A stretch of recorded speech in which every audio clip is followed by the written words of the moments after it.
Hi friends, ఇప్పుడు నేను కూర పొడికి ఏమేమి వేయించుకోవాలో చూపిస్తున్నాను. ముందుగా నేను జీడిపప్పుని దోరగా వేయించుకున్నాను. నెక్స్ట్ వచ్చేసరికి పల్లీలు, ఇవి కూడా మనం నిదానంగా చక్కగా వేయించుకోవాలి. అలాగే ఇవన్నీ కూడా ఒక ప్లేట్లో వేయించుకొని పోసుకుంటున్నాను నేను. మీరు కూడా ఒక ప్లేట్లో వేసుకోండి, చల్లారుతాయి. ఇవి వచ్చేసరికి ఎండు కొబ్బరి, ఇవి సన్నగా తరిగి సన్నని మంట మీద వేయించుకోవాలండి నిదానంగా. ఓకేనా ఫ్రెండ్స్,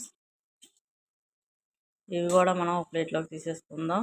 నెక్స్ట్ వచ్చేసరికి పచ్చిశనగపప్పు, ఇవన్నీ కూడా నేను 1 స్పూన్ వేసుకుంటున్నాను, ఒక పెద్ద చెంచాడు. నిదానంగా వేయించుకోవాలి, చక్కగా దోరగా వేయించుకోవాలి. ఇదిగో ఇలా వస్తే చాలు. నెక్స్ట్ వచ్చేసరికి తెల్ల మినపప్పు, ఇవి కూడా 1 స్పూన్ వేయించుకోవాలండి. జీలకర్ర, ఇది కూడా చాలా తొందరగా వేగిపోతుంది, కూరకి ఇంపార్టెంట్ ఇది. జీలకర్ర లేకపోతే ఫ్లేవరే బాగుండదు. ఇది కూడా చక్కగా నిదానంగా వేయించుకొని పక్కన పెట్టుకోవాలి. అలాగే ఆవాలు చాలా తొందరగా వేగిపోతాయండి. బాండి కూడా వేడిగా ఉంటుంది కదా, చాలా తొందరగా వేగిపోతుంది. ఇవి కూడా చక్కగా వేయించుకొని పక్కన పెట్టేసుకోవాలి. నెక్స్ట్ వచ్చేసరికి మెంతులు కూడా చాలా ఓపికగా చక్కగా నిదానంగా వేయించుకోవాలండి. హై ఫ్లేమ్ మీద అస్సలు వేయించుకోకూడదు.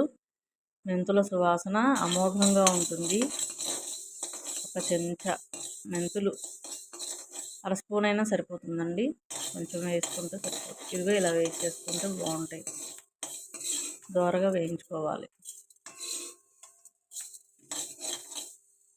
తర్వాత ఎండుమిర్చి మనం ముక్కలుగా తుంపుకొని వేసేసుకుంటే సరిపోతుంది. కాయలుగా కన్నా కూడా ఇలా వేయించుకుంటే మనకి బాగా వేగుతాయి అన్నమాట ఎండుమిర్చి. కారానికి సరిపడా వేయించుకోవాలండి. నేనైతే ఒక 1/2 డజన్ వేస్తున్నాను ఇందులో, చిన్నవి ఎండుమిర్చి.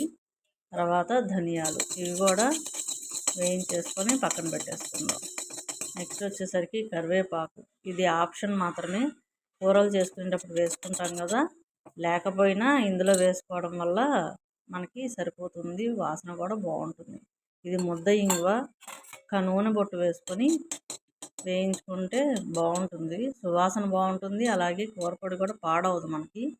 రాళ్ళు కొద్దిగా వేసుకుంటే చాలు. ఇవన్నీ కలిపి మనం పౌడర్ లాగా చేసేసుకోవడమే, మిక్సీ పట్టి.